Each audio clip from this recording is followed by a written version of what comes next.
బులెటిన్లో breaking news చూస్తున్నాం. మహిళలను బ్లాక్మెయిల్ చేస్తున్న ముఠా గుట్టు రట్టయింది. మహిళల నగ్న చిత్రాలు తీసి ఈ ముఠా బ్లాక్మెయిలింగ్ చేస్తూ పెద్ద ఎత్తున డబ్బులు వసూలు చేస్తోంది.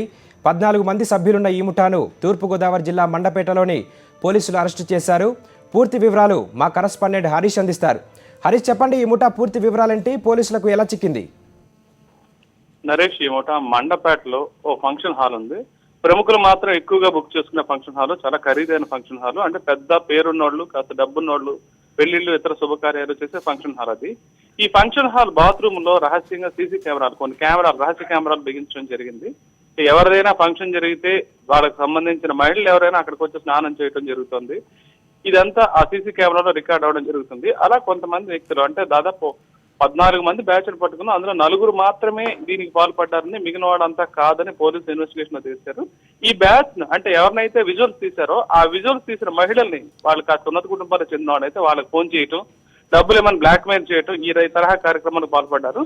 దీనికి సంబంధించి హైదరాబాద్ కు చెందిన ఒక మహిళ ఒక ఫంక్షన్ కి సంబంధించి ఇక్కడ రావడం జరిగింది. ఆమెకు సంబంధించిన విజువల్ తీసి ఆమెకు ఫోన్ చేసి డబ్బుల కోసం వేధించడంతో ఆమె వెంటనే పోలీస్ కంప్లైంట్ చేయడం జరిగింది. ఆమె ఇచ్చిన ఈ కంప్లైంట్ ఆధారంగా మొత్తం ఇన్వెస్టిగేషన్ చేస్తే 14 మంది సభ్యుల ముఠాను పట్టుకోవడం జరిగింది. కొద్ది రోజుల క్రితమే, 3-4 రోజుల క్రితమే పోలీసులు లిస్ట్ చేసి తీసుకెళ్లారు. కాకినాడలో మిగతా ప్రాంతాల్లో కూడా ఇన్వెస్టిగేషన్ చేసిన తర్వాత 4 మాత్రమే దీనికి పాల్పడ్డారని స్పష్టం చేసి ఇవాళ మీడియా ముందుకు తీసుకురావడం జరిగింది. ఈ 4 ఈ రకంగా విజువల్స్ తీయటంతో పాటు ఫోటోస్ తీయటం, ఆ మహిళలు, పేరున్న మహిళలు, ఉన్నత కుటుంబాలకు చెందిన డబ్బుల కోసం వేధించడం, ఈ బ్లాక్ మెయిలింగ్ ముఠా పాల్పడిందనే విషయం స్పష్టం చేశారు. ఇంకా ఇన్వెస్టిగేషన్ కొనసాగిస్తామని చెప్తున్నారు నరేష్. ఈ పోలీసులు ఎలాంటి జాగ్రత్తలు తీసుకోవాలని నగరంలోని పౌరులకు చెప్తున్నారు?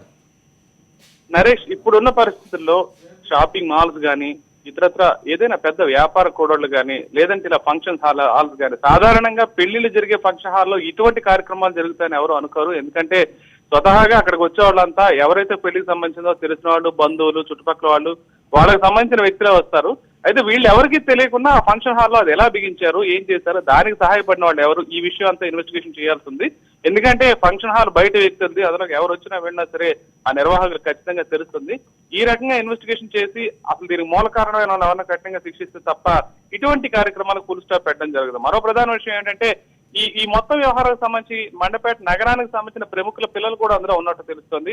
వాళ్ళు కూడా ఎవరనేది ఇంకా స్పష్టం కావాల్సి ఉంది. మొత్తానికి పోలీసులు దీని మీద పూర్తి స్థాయిలో ఇన్వెస్టిగేషన్ చేసి కేవలం ఈ 4 మిగతా వాళ్ళు కూడా ఎవరన్నా ఉన్నారా అన్న విషయం కూడా పూర్తిగా పరిశోధించాల్సిన అవసరం ఉంది. ఎందుకంటే ఇది ఒక్క సంఘటనగా పరిమితం కాలేదు. తూర్పుగోదావరి జిల్లాలో గతంలో కూడా కోనసీమలో ఇటువంటి సంఘటన జరిగింది. ప్రస్తుతం మళ్ళీ ఇంకోసారి ఇది రిపీట్ అయింది.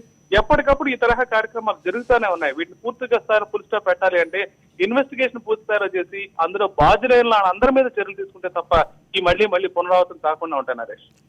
రైట్ సతీష్.